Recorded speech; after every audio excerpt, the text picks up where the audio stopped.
Luke constructs his gospel very well. And from Luke's gospel, we get a message not only from the content, but also from the way he has structured the gospel. And therefore, I'm going to invite you to back up with me a little so that we can go back to 3 Sundays where that important question was asked. Luke 10, 25 to 28. Anyone remembers that important question? What must I do to inherit eternal life? And of course, the answer to that question is simple, and the scribe himself gives that. But I'm going to invite you to look at that question differently. What must I do in order to experience God? If we look at the question from this angle, we are not so much concerned with eternal life, because that is a long way off. I don't see anyone more than 50 years in this congregation. Okay, maybe 1 or 2. But the question has relevance to us when we are able to ask ourselves, what must I do to experience God? And the answer is very simple, the great love commandment. Love God, love neighbor. Immediately after love neighbor, Luke gives us the parable of the Good Samaritan, which we heard 2 Sundays back. That is an example of loving neighbor. And then the previous Sunday, we heard that text from Mary and Martha, which actually is more than the squabbling of 2 sisters, but it is an example of loving God, sitting at the feet of the disciple. So Luke is very clear. What must I do to experience God? Love God, love neighbor. And then last Sunday, he moves into his next chapter, chapter 11, which speaks about prayer. And he gives us the beautiful Our Father in that chapter. Now, when speaking about prayer, he insists on the persistence of prayer, if you remember from last Sunday's gospel. And now we move to today's text. Luke carries on that theme of love God, love neighbor. And here we see today's gospel is not so much a critique of the possessions that man has. No. It is a critique of his refusal to love neighbor. I'm sure there were a lot of poor people around when he was there. But what does he do? He wants to build bigger barns to keep all the grain that the Lord has given. The Lord has given him a bountiful produce.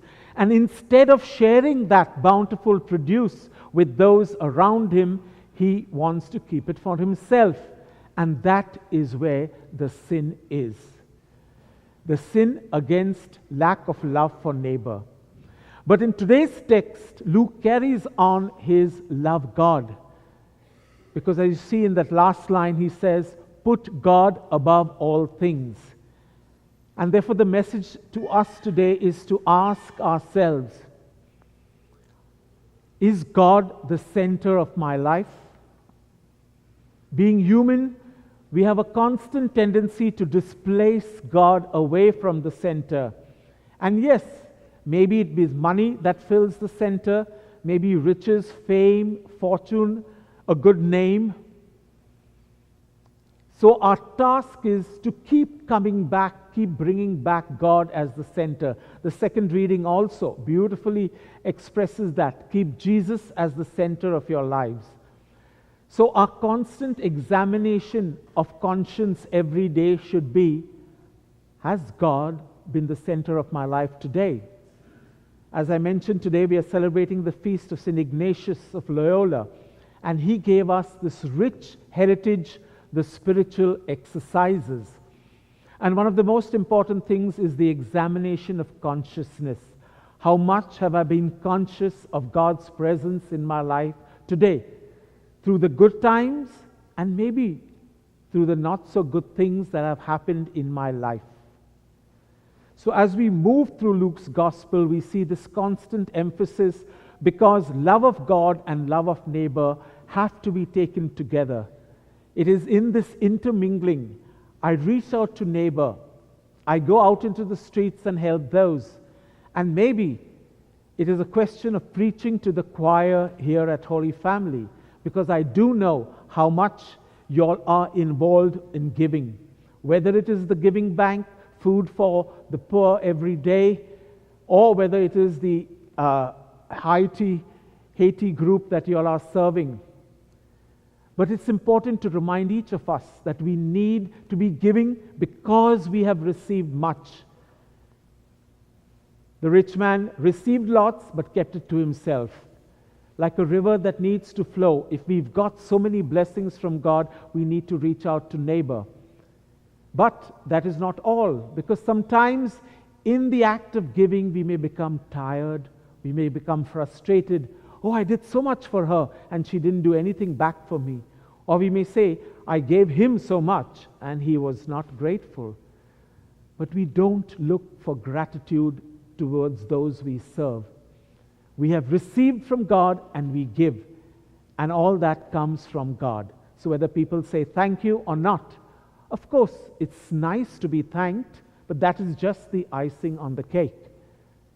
Love God, love neighbor, share your riches with others, and keep God as the center of your life. Coming to the first reading, the book of Vanities and Vanities. There is a story told of a feminist who wanted to prove that it's not only women who are vain, but also men can be vain. So she started this talk by saying, you know, there are so many men here in this audience, and they are so talented. And there is this one man who is so talented, but he sits here with a crooked tie. And at once all the men there went and straightened their tie. And she said, there, I pointed out to you, men are just as vain as women. But the word vanity actually comes from the Hebrew word which means vapor. Okay, vapor is very ephemeral. It just vaporizes. So it's something temporary, something passing. The book of Ecclesiastes, or Kohilith as it is sometimes called, is a very down-to-earth book. But sometimes it can get very pessimistic and very cynical, as you can see in today's reading. And sometimes our lives on earth can get pessimistic and cynical. But if we keep Jesus as the center, if we keep Jesus in focus in our lives, then hope, faith, and love, these three important virtues, will always be with us. So no matter what we are going through, no matter how many dark days we face in our lives, no matter the ups and downs, hope, faith, and love will see us through. So we do not become a cynical people, we do not give up, but we are a people who live in hope, faith, and in love. I'd like to end today's homily with a hymn which summarizes this for each one of us. And the words are simple. Is there something in your life that's not going right? Is there something that you'd like to change? Is there something in your life that makes no sense? Do you feel like just giving up?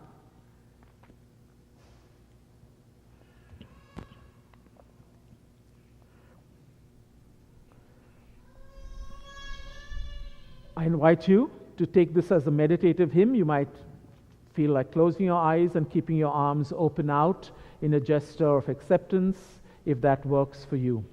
At the end of the hymn, we shall remain in silence and allow God to speak to us. Is there something in your life that's not going right? Is there something that you'd like to change?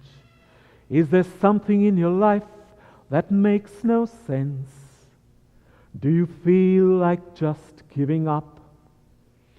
Are there times in your life when you've had enough? Are there times the clouds seem all black? Are there days in your life when there seems no way? Are there nights when life seems a cross? Hope, faith, and love's what keeps life moving on. Hope, faith, and love, that's what life's all about. Hope, faith, and love, my friends, will see us through. Yes, there were times in my life too, days when I had enough, but hope just kept me going on. Hope in a God who loves. Hope, faith, and love's what keeps life moving on. Hope, faith, and love, that's what life's all about. Hope, faith, and love, my friend, in a God who loves. Hope, faith, and love, my friend, will see us through. Let us remain silent and listen to God speaking to us.